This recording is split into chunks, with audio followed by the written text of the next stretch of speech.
Hey mama, if you're listening to this, you might be carrying a secret that feels too heavy to speak out loud.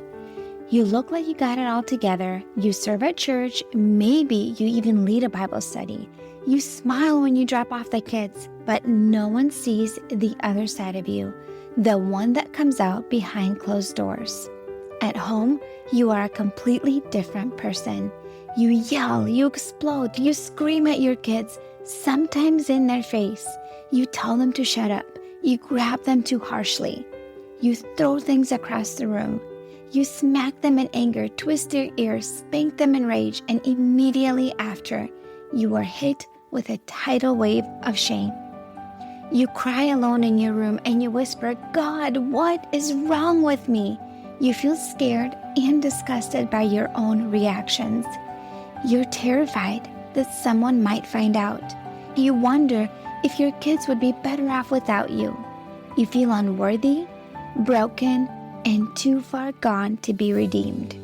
You try to fix this on your own. You listen to podcasts, parenting books, download freebies, but nothing changes.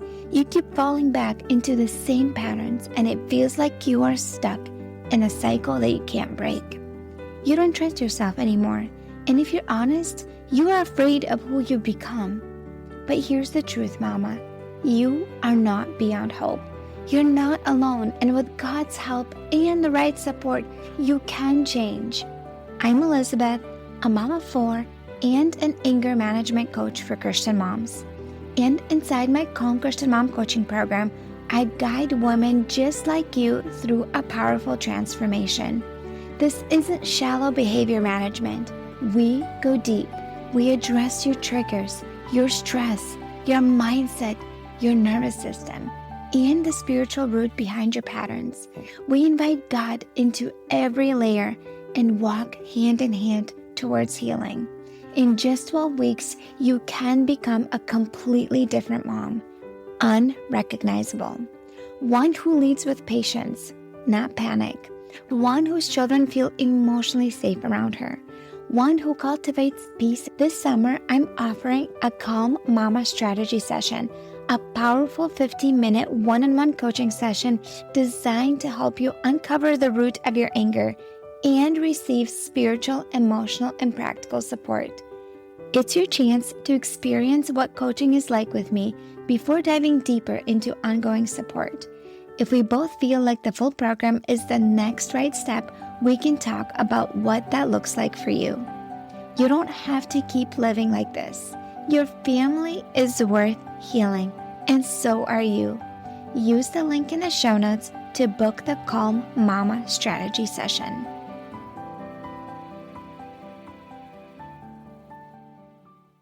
If you know me, you know that I like practical implications. Give me the how steps. What do I say and do in the moment when I feel triggered, when I want to respond better, so then I can make a better choice? Oftentimes as parents, we know we don't want to yell. We know we don't want to scream or say maybe shameful things to our kids, but oftentimes it just comes out. Why? Because we literally don't know what to do instead. We were never modeled what to do instead. We were never taught what to do instead. And that's why I'm so excited for this episode. I have Jaci, who is a parenting specialist, on this episode, and we talk about ways to respond without losing your cool. And so we covered 5 things on this episode: how to respond to a preteen who is having snarky comments, how to respond when your kids say, "Oh, I don't want to do that chore right now," how to deal with tattletaling. What do you say to your kids when they just keep coming and tattletaling on each other? How do you respond to your kids when they're whining instead of asking politely? And then what do you say to your kids when they don't accept no for an answer? They asked you for permission in something, you said no, and they just keep asking again and again and again. And all of those examples I brought up because I'm the one dealing with them on every day with my kids. And so this is really good and super helpful, and I hope you find it really valuable. Hi, Jaci. Thank you so much for coming to Emotionally Healthy Legacy podcast. I'm so excited to have you here. Hey, thanks for having me, Elizabeth. So you are a parenting specialist, and we have something in common. Tell me, where do you live right now? I'm in central Minnesota. Yes, and we like my family just moved from Minnesota about a year and a half ago to Florida. So when I saw that you're in Minnesota, I'm like, oh my gosh, totally relate because we lived in a similar area, which is crazy. You're probably in super cold weather right now as we're recording.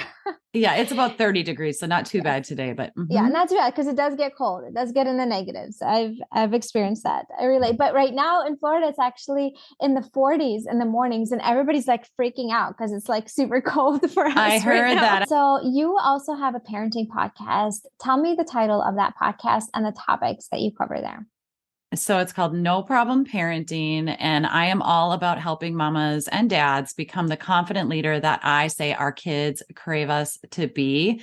And so the podcast really brings resources, people like you to the show to help parents learn about, the resources that are out there that can help them in their specific situation, whether you're raising toddlers or you have infants or teenagers or grown children who are off to college, and even parenting aging parents when you're in that sandwich generation of I'm raising my own kids, but I'm also helping my grown or my aging parents. And so we cover a wide variety of topics.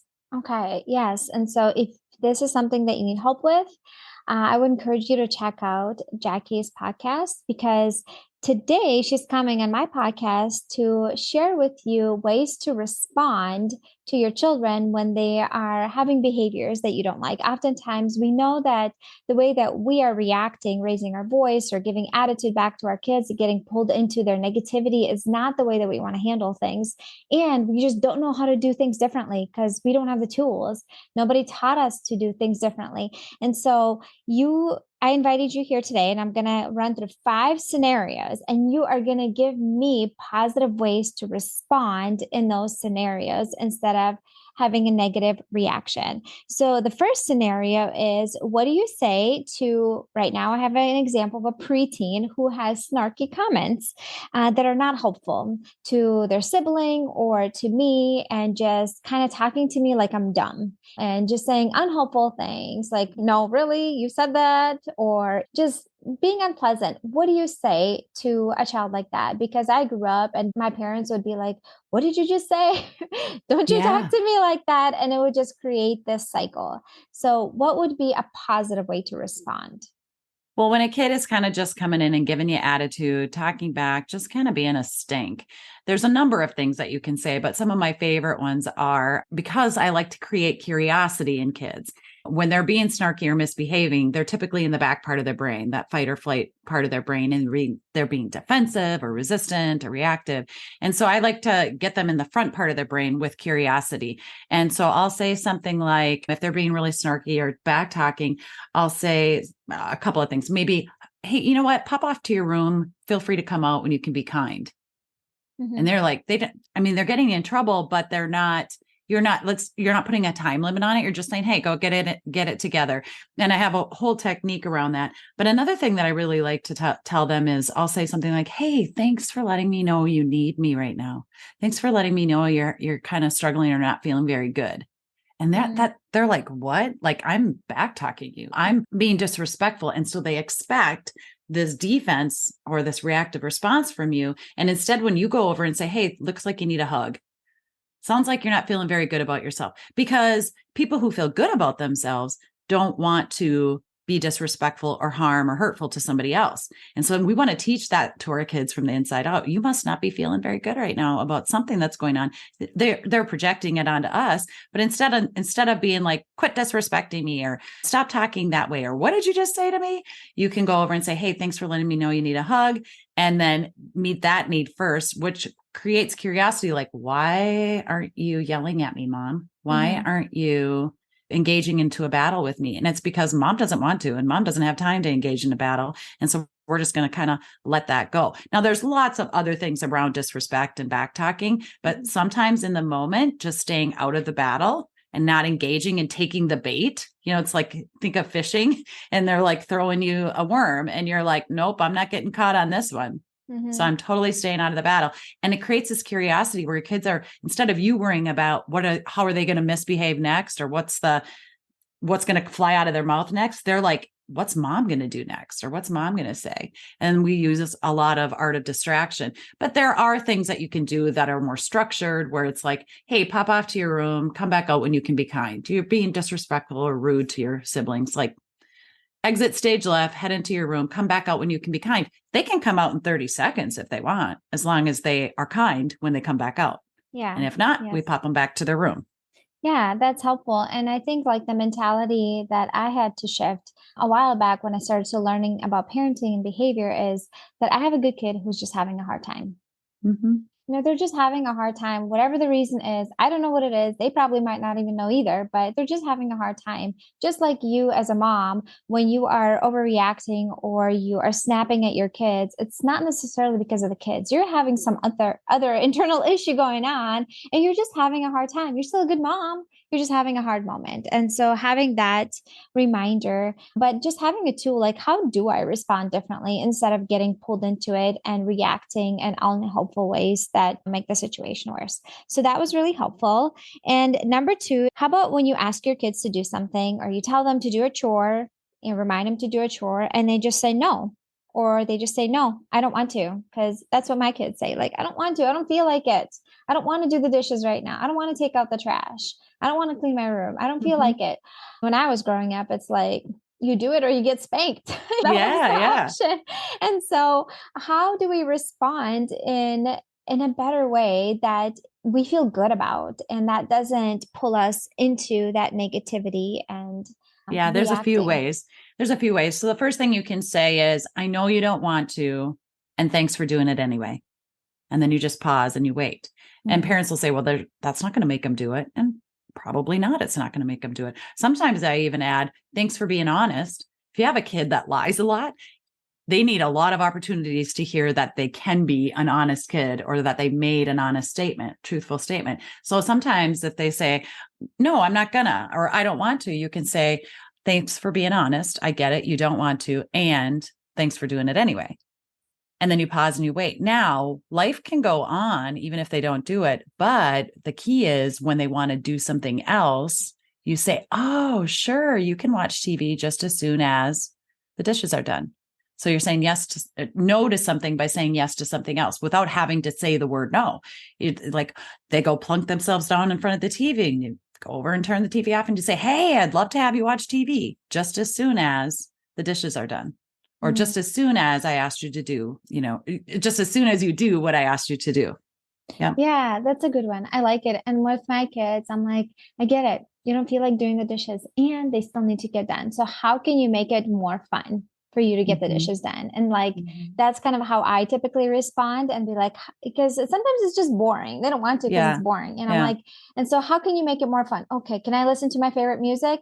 Or oftentimes they're like, oh, can I watch when I do the dishes? I'm like, we don't do watching when we wash dishes. You can listen to your favorite music. Okay, I'll do that. And then that keeps them kind of engaged. And so there's less resistance. So making it a little bit more fun.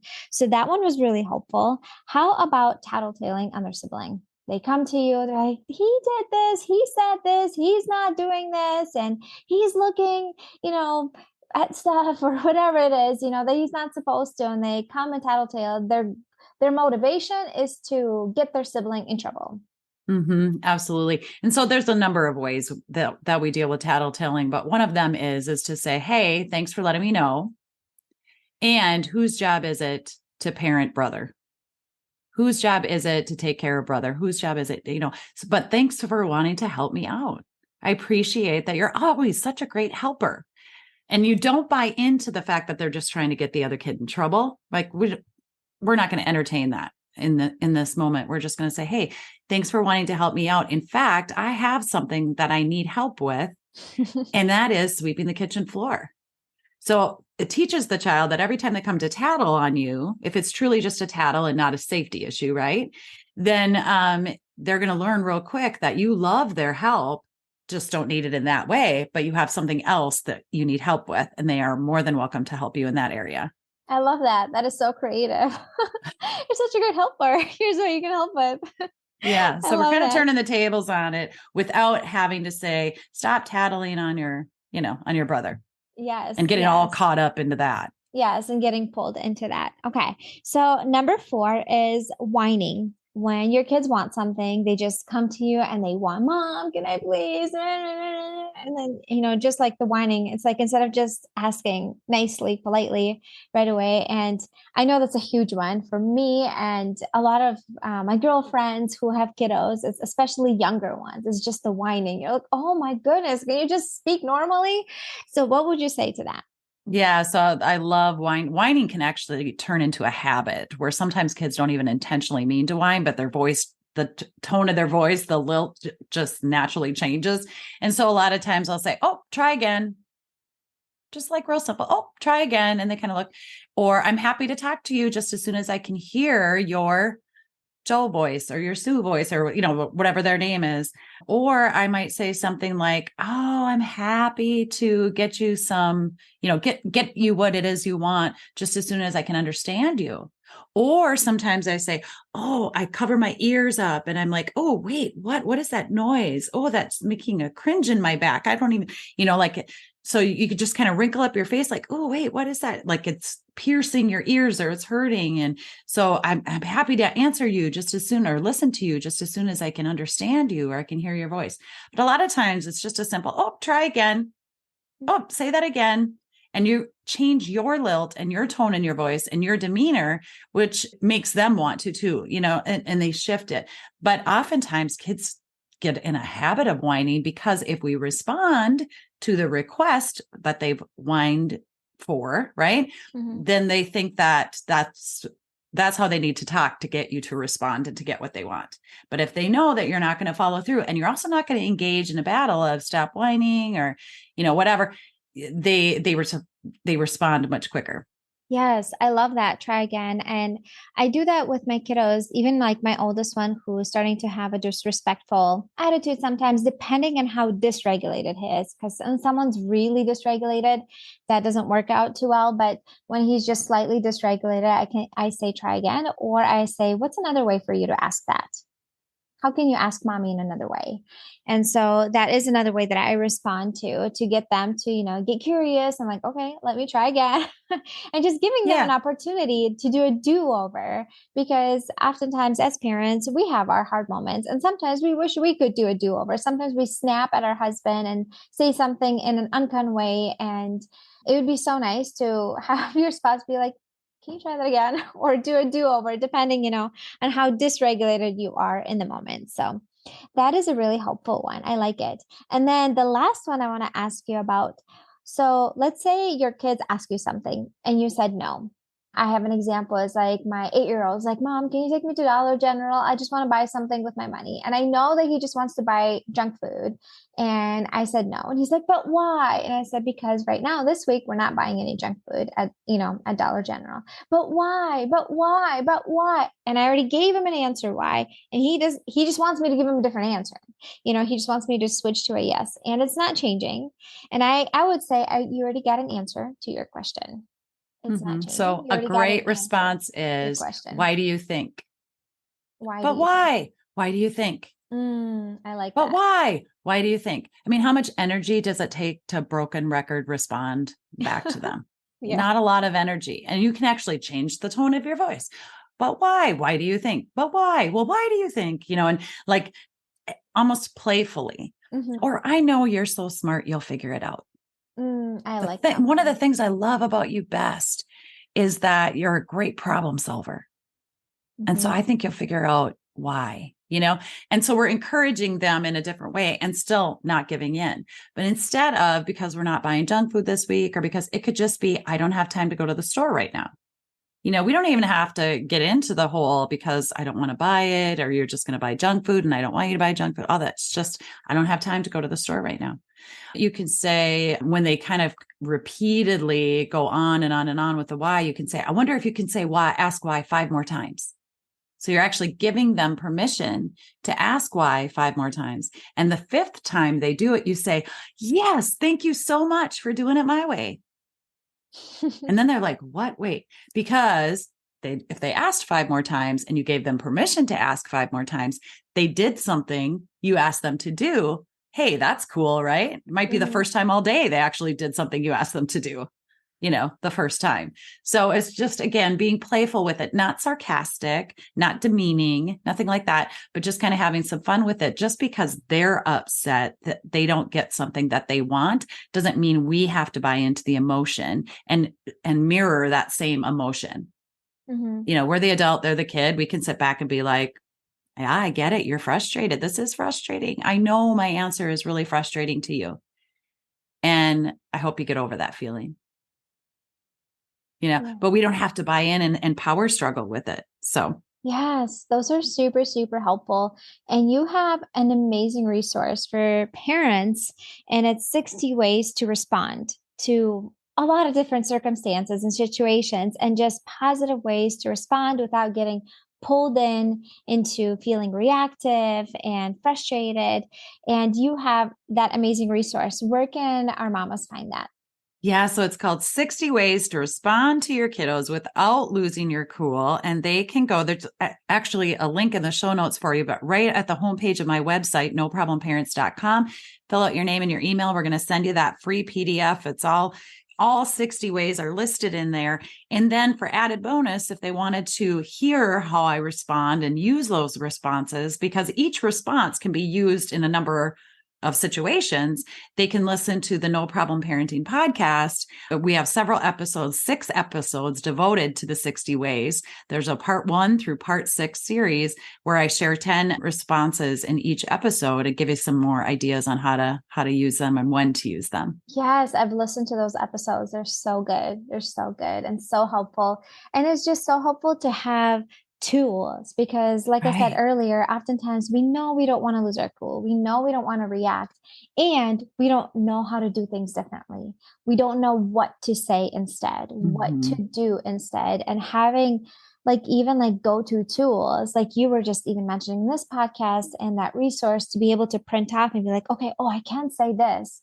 And just you take one scenario that you're working on for the week or whatever it is, and you have like a couple things that you can say during that circumstance and just have that in your back pocket. And it's going to be so helpful to feel empowered instead of helpless in a situation.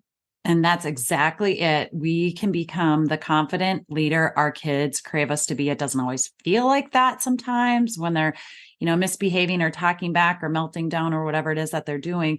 But they really need us to be confident and not join in on the battle. And then that helps improve their confidence and their ability to follow through and do the things that we've asked them to do. And it really improves your relationship and the trust and security with your kids, knowing that no matter how much they misbehave, you're going to be there for them and you're going to help them through it. Yes, yes. Thank you, Jaci, so much for coming. I really appreciate the support that you offer parents and the helpful tips that you gave today. Thank you for being here. I appreciate you having me, Elizabeth. It was super fun. Again, love your podcast, love your show. So just super grateful to be here. Didn't I tell you that this podcast episode is going to be great? It was so, so good. It had so many practical implications that you can start implementing today. And so I'm so thankful for Jaci. All her contact information is in the show notes. So here are the takeaways from this episode. Number 1, figure out what you mean to say before you say something mean. Have a plan what you're going to say so you know how to respond in the heat of the moment when you're feeling triggered. Number 2, being playful with the kids can actually make it easier for the both of you. Kids typically respond better to a playful atmosphere.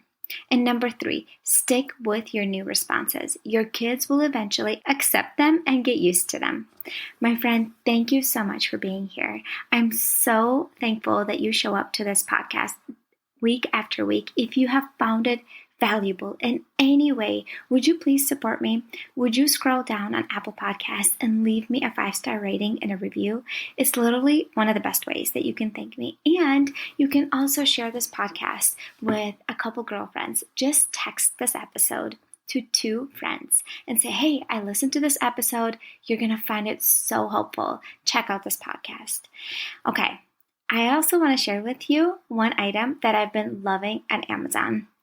It is a crossbody purse. It's a small crossbody purse. I think you're going to love it. If you like classy style and you just like things neutral and tidy and just small This purse is so cute. It's so cute, and I think you're going to love it. And it's just one of those items that just makes you feel really put together. My friend, thank you for showing up and being here. Everything is linked in the show notes, and I hope to see you here next week. Hey mama, do you find yourself snapping over the smallest things, like spilled milk or constant whining, then feeling horrible afterwards? If you're tired of losing your temper and you want to show up with more patience, I have something for you. It's a free training called How to Be More Patient with Your Kids so you're not screaming over spilled milk. Inside, I'll walk you through 10 simple things you can start doing today to become a calmer, more Christ-like mom, even on the hard days. To get it for free, just leave a rating and review on Apple Podcasts and send a screenshot to hello@emotionallyhealthylegacy.com. Or if you'd rather skip the wait, you can grab it right now for just $27. The link is in the show notes. Let's help you become the peaceful, patient mom your kids need.